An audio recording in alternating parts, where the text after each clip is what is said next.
মাহাদি হাসান নামে এক ছাত্র নেতা, সম্ভবত এনসিপি বা ওই যে বৈষম্য বিরোধী ছাত্র আন্দোলন করত, থানার ভিতরে ওসিকে ধমক দিচ্ছিল যে আমরা থানা পড়িয়ে দিয়েছি, পুলিশকে মেরে ফেলেছি, এরকম এর নিয়ে অনেক হইচই হয়েছে। তারপর ওই ছেলে দেশ থেকে পালাতে গেল দিল্লিতে, তাকে আবার পুলিশ আটক করলো, করে দেশে। সেই ছেলেটার কথাই বলছি।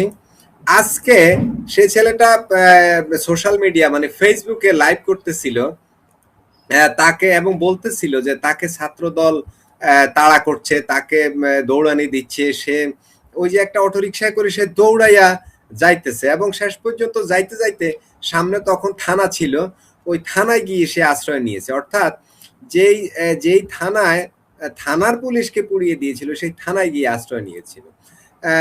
রাশেদ হায়দার ভাই, জানতে চাইবো হঠাৎ করে এই যে মাহাদি হাসানরা, তারা কি খুব বেশি ঝামেলায় পড়ে গেল? রাশেদ হায়দার। ধন্যবাদ মাসুদ ভাই আপনাকে এবং দর্শক শ্রোতা যারা আমাদেরকে দেখছেন। আসলে মূল বিষয়টা হচ্ছে যে ভিডিওটা আরো 2-3 ঘন্টা আগের, ও যখন লাইভে ছিল তখনই আমি খেয়াল করছি। ওর লাইভটাতে প্রথমে ভাবছি ঢুকবো না, পরে চিন্তা করছেন একটু ঢুকে দেখি তো চিল্লাইতেছে বিএনপি আমার দৌড়াইতেছে, আমাদের কি নিজের স্বাধীনতা নাই এই সেই বইলা। তাই না একটু দেখি আমি আসলে কি হইতেছে। মাইটদের হলে তো একটু দেখতে মজা লাগে, এদের যখন মারে পাবলিক তখন মজা লাগে, কিন্তু আসলে আগে পিছে কিছু দেখলাম না। বারবার তার ফেস আর রিক্সা যে অটো যে চালাইতেছে এর পিছন দিকে দেখে রয়েছে। এটা তো আমার কাছে মনে হচ্ছে জানেন, এর এই কথা শুনে পিছনে অটোর যে ড্রাইভার সেও বুঝে গেছে নাটক করতেছে। আপনি ভিডিওটা একটু খেয়াল করেন, তাই না স্টিল করে আপনি খেয়াল করবেন যে আমার পেছনে লোক আমার মাইরে ফেলানোর জন্য দৌড়াইতেছে 2-4-5 জন। আমি আপনার গাড়িতে উঠলাম, আপনি কি পিছের দিকে আমি কি বলি এটা দেখবেন, নাকি আপনি জানদার গাড়ি চালাইবেন? আপনি তো যাবেন যে আমারও বাঁচাই দেওয়ার জন্য কোন রকম অ্যাজ এ হিউম্যান, সেটা না করে রিক্সা লাগেন। আমার কাছে এটা দেখে আমার কাছে মনে হয় ভাই পুরো নাটক, যে সে লাইভে আইসা প্রথমে এই নাটক করছে, তারপর থানায় গেছে আমার বিএনপি দৌড়াইতেছে। আমার মনে হয় না। অথবা এরকম হইতে পারে যে সে কোথাও হয়তো হবিগঞ্জের ছেলে, ওইখান দিয়ে কত সমন্বয় টমন্বয় বলে হয়তো চাঁদাবাজি করতে গেছে, পাবলিক দিছে দোলাই, থাপ্পড় চোয়ার দিছে। পাবলিক মারলে তো এটা কইতে পারে না যে পাবলিকে মারছে, দোষ টাকার কাজে বিএনপির উপর দেয়, কারণ এগুলো তো সব জামাতি প্রোডাক্ট। এনসিপি সমন্বয়ক বৈষম্য সব জামাতি প্রোডাক্ট। আর এখন না, আজ থেকে প্রায় 1-1.5 বছর আগে প্রথম কথাটা বলছিল আপনার ইয়ের কথা, ওই যে আরে আমাদের ইয়ে করে যে আপনার কন্টেন্ট বানায় যে গোলাম মোল্লা রনি এবং আপনার ইয়ের কথা চলছিল যে আপনার সংসদের সাথে মহিলা এমপি বিএনপির থেকে নির্বাচিত হয়নি এবার, মানে বিএনপি না, সে আগে বিএনপি করতো, রুমিনা ফারহা। এদের একটা টক শোতে রুমিনা ফারহান বলছিল সময় আর বেশি দিন নাই যে সমন্বয়ক বললেই পিটাবে তোদের। গোলাম মোল্লা রনিও এই কন্টেন্ট করছিল, সমন্বয়ক বললেই আপনাদের মারবে, রাস্তায় মানুষই পিটবে সমন্বয়ক কইলে। মানে কোনো কথা নাই, মানে এদের অত্যাচারে এত বেশি অত্যাচারিত হয়েছিল মানুষ, এখন একটা চান্স বুঝছেন, যেখানে যায় সেখানে। তো তুমি একটা ডরাও কেন? তুমি না থানায় যা হুমকি দিছিলা যে আমি অমুক পুলিশকে মেরেছিলাম, গাছে ঝুলিয়ে রেখেছিলাম, আগুন জ্বালিয়ে দিয়েছিলাম। আজকে বিএনপির 2-4টা চ্যাংরার সামনে তুমি ডরাও কেন? কথায় কথাতে এমনি কয় যে আওয়ামী লীগ নিষিদ্ধ করে দিয়েছি, আওয়ামী লীগ আর ক্ষমতায় আসবে না, আওয়ামী লীগ রাস্তায় নামতে দিব না। এই বিএনপির 8-10টা 8-10 পোলাপানের যে বিএনপির নোয়াখালীতে ছাত্রলীগ যুবলীগের পোলাপান মাইরা ঘরে তুলে দিছে 2 দিন আগে, তাদের ডরাও কেন তুমি? তোমরা না দিল্লি না ঢাকা গয়া ভারত পর্যন্ত গেছিলা, ভারত দখল করে ফেলাইবা তোমরা। 2-4 জন চ্যাংরা পোলারে ডরাও। আবার ভিডিও তোমার যে দৌড়াইতেছে সেই জায়গাটা দেখাইলে না কেন? কারা দৌড়াচ্ছে এটা তো দেখাইবা তুমি ভিডিওতে, তাইলে না মানুষ বুঝতেছে হয় এরা আসলেই দৌড়াইতেছে। পাবলিক প্রথম কি করে, যে যারে মারতে আসে কিন্তু আগে ভিডিও করে দিয়েছে, ভাই দেখেন এরা আমার মারতে আসছে, যাতে আমি মরিয়া গেল ওই ভিডিও ধরে পুলিশে ধরতারে, কিন্তু এইটা করে নাই ভাই। রাশেদ হায়দার ভাই একজন আপনাকে সালাম দিছে, আবার আরেকজন কমেন্ট করলো যে আওয়ামী লীগ মারবে না তাদের, বিএনপি মাইরা দেশ ছাড়া করবে, না হয় ভাগে বনবে না। দর্শক ভাই, বিএনপিও মারবে না এদের আসলে কেউই মারবে না, এরা ডরে। ভয়ে নিজে নিজে পেটে পেটে হাইকেই মারা যাবে এরা। কারণ যে আপনি দেখছেন ভূত, কখনো দেখছেন আপনারা জিন ভূত এগুলো দেখছেন? ধরেন এখন আমরা দেখি হঠাৎ করে ইয়ে গাছের উপরে, কি বলে, তেঁতুল গাছের উপরে মহিলা উঠে গেছে, গত 1 মাসে 2 মহিলা 2বার ভিডিও হয়। তো গতকালকে আমি আমার ওয়াইফকে বলতেছিলাম এইখানেও তেঁতুল গাছ আছে, এখানে ভূত জিন থাকে না কেন? বাংলাদেশে মাগরিবের আজান দিলে চুল খুলে যদি কোনো মহিলা বাইরে করে যে এরা তো খারাপ বাতাসা পাইছে, তো প্রেগনেন্ট ছিল, এইখানে কিন্তু সারা দিনই হাঁটে, কিছু হয় না। অশিক্ষা কুশিক্ষা তো আমাকে দেশে। তো এরা জিন ভূতের যেরকম ডরায়, এরা আওয়ামী লীগের নাম ওই রকম ডরায়। একটা কথা বলি, জামাইত্তাদের মধ্যে আপনার দেখেন সবচেয়ে ভালো ইন্টেলেকচুয়াল যে পোলাপাইন গুলো আছে না, এগুলো করে বাম দল, মানে চিঙ্কু বাম, টিঙ্কু বাম, বাম। এরপরে মিডল যেগুলো একটু লেভেল মোটামুটি শিক্ষিত, ওগুলা করে জামাত। কিন্তু এই জামাতের 10 জনের ভিতরে একটা চিঙ্কু বাম নিয়ে ছাইরা দিয়েন। মনে আছে কিনা মাসুদ ভাই, আগে ওই যে অ্যালার্জি হইতো না, সারা শরীর চুলকাইতো, সাদা সাদা স্কাবিস একটা লোশন দিত ডাক্তারেরা, যে 2 দিন এটা মালিশ করবে, গোসল করতে পারবে না, কাপড় চোপড় বদলাইবে না, 2 দিন পরে কিন্তু চুলকানি নাই, স্কাবিস শেষ। তো ঠিক জামাতের ওই যে খাজ্জা নিলে যেমন স্কাবিস দিতে হয়, এরা 100 জামাতের ভিতরে একটা চিঙ্কু বাম নিয়ে ছাইরা দিবেন। এই জামাতের লোকজন তখন কি করবো জানেন? এ আল্লাহ কি পাপ করেছিলাম যে চিঙ্কু বামের সামনে বললাম, কারণ জবাব দেওয়ার মতন ক্যাপাসিটি তাগো থাকে না। আপনারা হয়তো অনেকে কইতে পারেন, এটা কি কইলেন?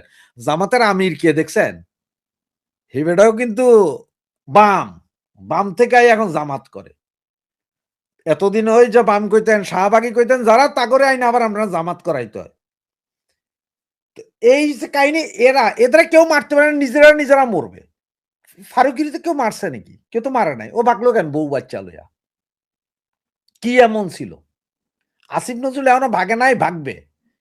আর 2-4টারে বিএমপি মারবে মানে কি কাহিনী হচ্ছে কি, এই আওয়ামী লীগ যাওয়ার পরে এরা প্রথমে বিএমপির সামনে ঠেলছে যে অমুকে মারা, তমুক মারা, এগুলা করছে, আর পেছন থেকে এরা ভিডিও করে ছাড়ছে বিএমপির বদনাম। তো তখন বিএনপি কিছু কইতে নাই, কারণ এলাকার দখল, এরা বহুত কিছু। এখন তো বিএনপি একা দখল করবো, আমরা ক্ষমতায়, সবকিছু আমগো, তোমরা এবার চান্দাবাজি করতে লাগাও দোলাই।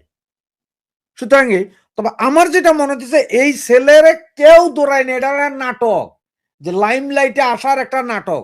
হয়তো দেখেন কি জানেন, সে হয়তো যে ইন্ডিয়া গেছিল ভিসা পেপার জমা দিতে, হয়তো ভিসা এটা পাইছে, এখন পাইছে, বাংলাদেশ থেকে যাইবো গা পর্তুগাল কোথাও, অ্যাসাইলাম তো নিতে হইব। ওখানে যাই দেখো যে এই দেখেন আমারে দৌড়াইছে ভিডিও। আর নাইলে ভিসা পায় নাই, এখন বাংলাদেশ থেকে পাকিস্তান থেকে হাঁটা পথে ইরান তুর্কি হইয়া ইউরোপ ঢুকবো। ওইখানে যাই দেখো, দেখেন লাইভেও চালাইছিলাম, আমাকে মেরে ফেলতেছিল তো। কারণ ইউরোপে আইলে অ্যাসাইলের জন্য এগুলো দরকার, কেউ আপনারা মারছে, কেউ আপনারা বাইন্দা রাখছে। কারণ কত পোলাপেনের নাটক করাইছি যে মাইরা ঘরের সামনে ফালাই দিয়ে গেছে, মুরগি জবাই করে, এগুলো রক্ত লাগাইয়া এমনি পড়ে রয়েছে বেহুশ হইয়া। এগুলো না ছবি দেখাইছে পোলাপেন, যে দেখেন আমাকে মাইরা সন্ত্রাসীরা কি করছে। সব নাটক।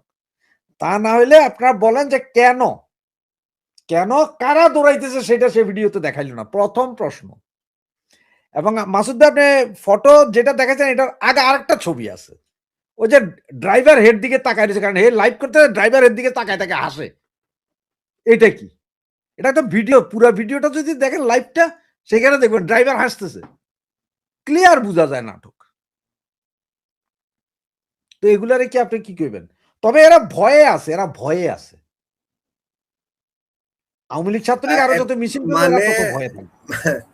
মানে যেটা ছিল, যেই দৌড়ানিটা বা যেই বিপদটা হয়তো আওয়ামী লীগ ক্ষমতায় আসলে হওয়ার কথা ছিল, সেই বিপদটা ওদের অলরেডি এখনই আসা শুরু করেছে, এমনটা মনে হয়, তাই এইটাই তো। ইয়েস, পাপ বাপেরে ছাড়ে না, কোনো শূন্য জায়গা খালি থাকে না, কিন্তু পাপ কিন্তু বাপকেও ছাড়বে না, এটা সবচেয়ে বড় কথা। আপনারে আপনার পাপের শাস্তি এ দুনিয়াতেই পাইতে হবে।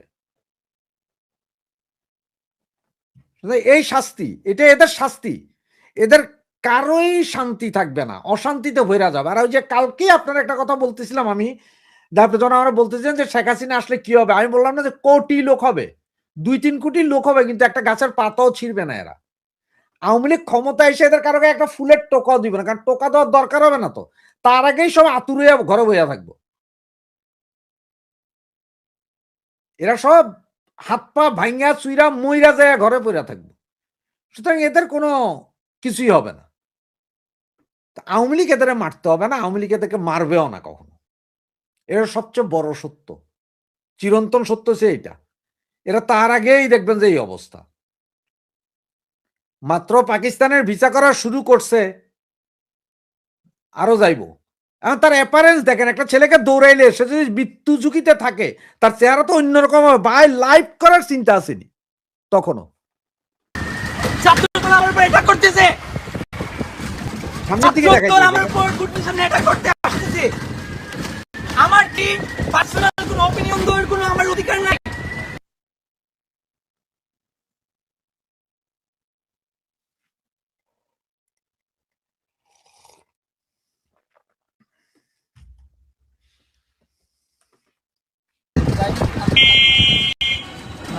ওরা আমার কাছে দৌড়াচ্ছে পিছনে, জানেন?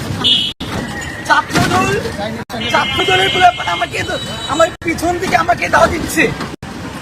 পার্সোনাল অধিকারটুকুকে আমাদের নেই কথা বলার জন্য। যদি আমার কোনো ভুল হয়ে থাকে আপনি কান্দেন, স্পিড ব্রেকার টাইমে না কান্দেন।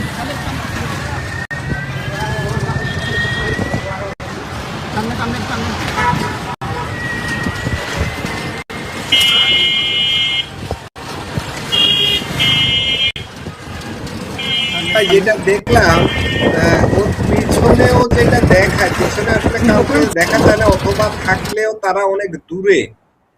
কোথায় নাই থাকলেও আপনার কেউ পিছনে? যদি এখন পিছনে আপনি যেটা থাকেও দেখা যায় এটা সেটা তো লম্বা, এখানে মনে হয় 1 মাইলের ভিতরে কিছু নাই, রিক্সা দুইটা ছাড়া।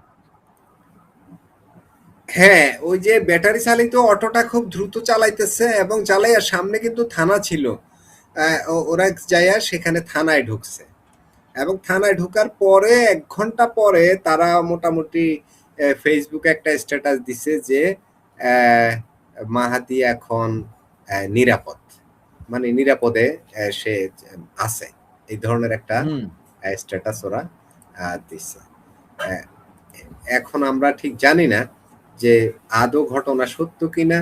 আহ, আহ, ঘটনাটা বেশ কৌতূহল উদ্দীপক এবং এই ছেলের যে বিষয় সেটা থানা জ্বালিয়ে দেওয়া এবং 1 রাতের মধ্যে তার জামিন হয়ে যাওয়া, এই বিষয়গুলো আসলে ওই সময় বিস্ময়ের জন্ম দিয়েছে এবং এটা বাংলাদেশ, ভারত, সারা পৃথিবীতে তোলপাড় হয়েছিল। দিল্লিতে যখন তাকে পুলিশে ধরেছিল এবং তাকে পাঠিয়ে দিয়েছে, ইউরোপে যাওয়ার কথা ছিল, এখনো পর্যন্ত সে দেশে অর্থাৎ যেতে পারেনি। সম্ভবত দিল্লিতে সে এম্বাসি ফেস করতে পারেনি, তার আগেই তাকে সেখান থেকে না মাসুদ ভাই, এরপরে দিল্লিতে এম্বাসি ফেস করলো, সে ইউরোপে বা লন্ডনে যেখানে আসতে চাচ্ছে, এটা 3 থেকে 6 মাস লাগে কমপক্ষে। এটা ভিসা হয়ে 3 থেকে 6 মাস। আর সে যাইতে চাইছে ওই যে মেয়ে যেটা আছে ওইটা ডিপেন্ডেন্ট হিসাবে, ওই মেয়ে লন্ডনে থাকে, ডিপেন্ডেন্ট হিসাবে ওরে নিয়ে যাচ্ছিল। মেয়ে IELTS করা আর ছেলে হয়েছে যে বকলম, তারা স্টুডেন্ট ভিসার অ্যাপ্লাই করছিল ওখানে। মেয়ের পরের ইন্টারভিউ গুলো শুনলে দেখবেন মনে হয় মেয়েরও হয় নাই ভিসার। এই কাহিনীর পরে তো মেয়েরও হবে না, কারণ ভিসা সেন্টার তো যায় না যায় সাথে সাথে। তাহলে রাশেদ হায়দার যেটা বলছেন যে সামনে এদের জন্য আরো অনেক বিপদ আছে, এরা অলরেডি ঝামেলায় পড়ে যাবে। ছাত্র দলের সাথে নানা স্বার্থের দ্বন্দ্বে জড়িয়ে যাবে। হইতে পারে। আবার আপনারা বললাম না যে বাপেরও ছাড়ে না, একটা কথা কইলাম না, ছাত্র দলের সাথে হইতে পারে। হয়তো দেখবেন যে কোন দিনে যে রিক্সা করে যাইতেছে, পিছের থেকে ট্রাক একটা বাড়ি দিয়ে দিছে, উইরা গেছে, আল্লাহর মাল আল্লাহ নিয়ে যাবে। অ্যাক্সিডেন্ট করে মরবে, গর্তে পড়া মরবে, নালাই পড়া মরে যেতে পারে, হার্ট অ্যাটাক করে মরতে পারে। 2-1টা তো ফাঁসি দিয়েও মরছে অলরেডি, এটাও দেখছেনি। মেয়ে 2-3টা তো ফাঁসি দিয়ে মরিয়ে গেছে নিজেরা। এরকম হইতে পারে। এবং এগুলো হচ্ছে যে এরা নিজেদের হাইলাইট করার জন্য। জি, আমরা মূলত তাৎক্ষণিক ঘটনাটা নিয়ে একটু আলোচনা করলাম, ইনফরমেশনটা অনেকেই পায়নি, দিলাম। আর বিষয়টা আসলে কেন, ঘটনাগুলো কোথায় যাচ্ছে, সত্য নাকি মিথ্যা, অথবা এমনও তো যেটা আপনি বলছেন যে এদেরকে তো এখন আর মিডিয়ায় ডাকে না কিংবা মিডিয়ায় এমন কাভারেজ পায় না, এখন এমন কিছু ঘটিয়ে যদি আবার একটু মিডিয়া টিডিয়া আসে, একটু সাক্ষাৎকারটা নেয়, যে অনেক কেউ নেয় না, একটু নিল আর কি।